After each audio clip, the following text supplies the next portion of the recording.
Why don't you believe in yourself? Why? You your position in life is mostly determined by the things that you tell yourself on a daily basis, things that you repeat to yourself.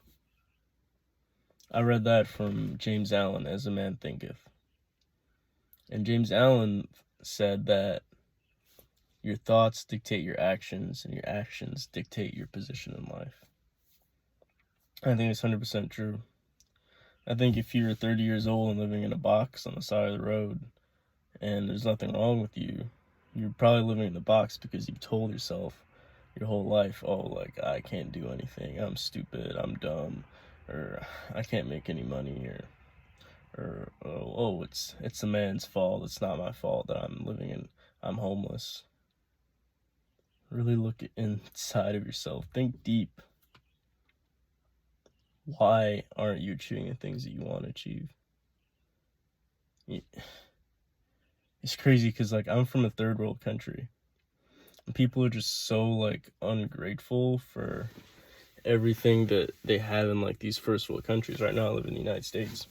And people just have no idea what, like, people in other countries would do to get the life that we live. Like, this, like, nice, comfortable life that we have here.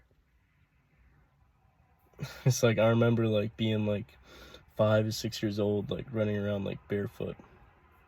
I'm from Jamaica, island country.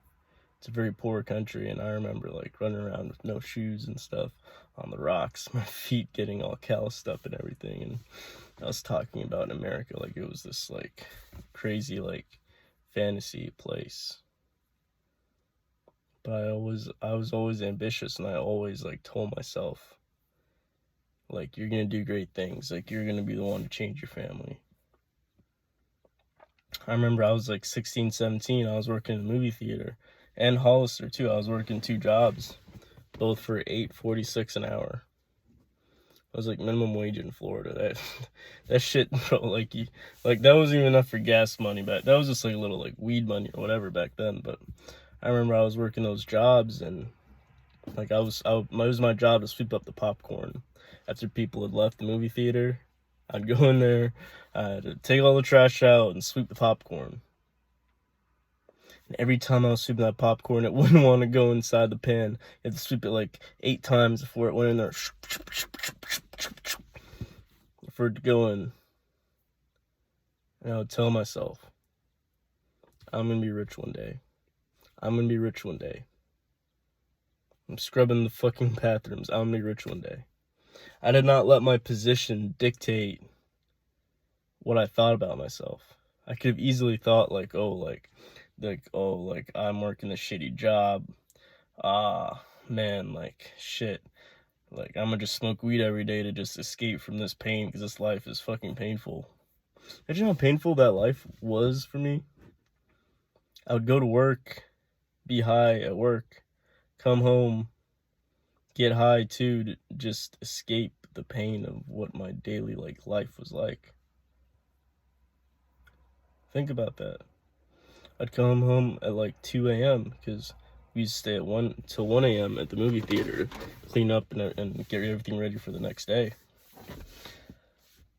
I'd come home and just, by then I was, like, high all day, so, like, I couldn't really get much more high than that, but I'd still try. Escapism. The choice I had in my life, it was terrible. It was painful. Even talking about it is painful. When you put in the work, get you a skill or an education. A skill or an education. I did the work, I got an education. Good job, coming up, about to start it here in like 20 days. I put in the work, and now I'm living comfortably. And it's like, people will notice around you. Like, it's crazy how, like, family and friends will, like, change towards you.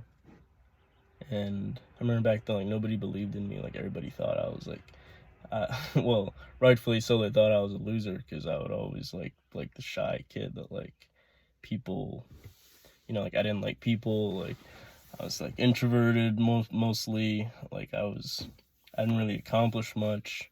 I hadn't really grown in myself. You know, my gains weren't that good back then. But like nobody like really had any like belief in me, so like nobody cared about me. But now it's like I have a good job ahead of me, about to be a military intelligence slash infantry officer in the army. Graduated school. I built what I consider my dream body. I'm reading books now. I have money in the bank, taking care of myself. I'm single, but still having like a lot of casual sex. Like I pretty much like live like the life I've always wanted to live. Work a good job right now too. And it's like it was all worth it. Trust me, it was all worth it. That's crazy because family treats me different now. Like they always call me to check up on me and ask how I'm doing now. You want to congratulate me on everything I've done and be a part of my life all of a sudden. I don't know. I just feel like it's crazy how people will switch up based on what their perception of you is or what they think you can do for them. It doesn't matter what other people think. How I know that I'm much more proud of myself, what I've done, and I wouldn't take back 1 second of it. And guess what? Love your struggle. Love your struggle, because if you're that guy that's like working a minimum wage job, it could be fast food. I used to work carpentry.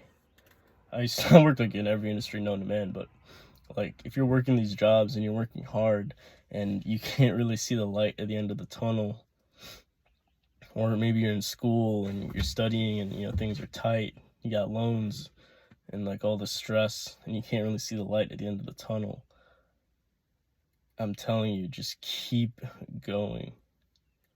It doesn't matter, just keep going. You're gonna love that your struggle. Your struggle is what you need to embrace right now, because you don't know it yet, but these struggling hard times you're going through, this is what's going to teach you how to handle life when you do make it eventually. A lot of the kids I graduate with and I work with now, like they haven't been through the struggle like that. They're not from third world countries. They're not used to working these like shitty like manual labor minimum wage jobs. They don't know what it's like to live on your own, have to pay your own bills and all this stuff right here. So embrace your struggle. Like you may be religious or not, but the world has a way of giving you tests as a form of developing you and growing you. So that's my message to you. If you're someone who's struggling right now, embrace your struggle. It's going to come in handy. Because look, everyone in the world has problems. These are big problems you're facing. And later on in life, when you have smaller problems, you're not going to care because you're used to having problems. Think about a billionaire. A billionaire has problems. A billionaire's problems is not whether he's going to eat or not. He knows he's going to eat, but he has to sign $1 million payroll every week. Or maybe it's 100 million payroll every week. Where's the money going to come from? He's stressed. He's got problems. We all have problems. Embrace them. Learn from them. Let them grow you, develop you. Anyway, so that's what I want to talk about today. I'm not going to cut or edit this video because I think today I really spoke from the heart. I spoke completely from life experiences. Fuck holding shit back. Let's fucking get it.